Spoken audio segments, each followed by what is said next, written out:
So The Banishing is the new film by Chris Smith, who made Creep and Severance and Black Death.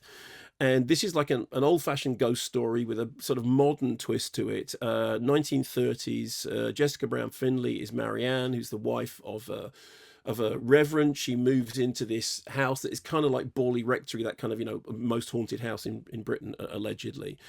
Anya McKenna Bruce is Adelaide, who is the young girl who seems to be dragged into dark forces within the house, and something's going on, which is known about by Sean Harris's kind of occultist spiritualist. And then there's John Lynch, who is Malachi, who is sinister because he's played by John Lynch and he's called Malachi. He was the person who would kind of arrange for everyone to be here.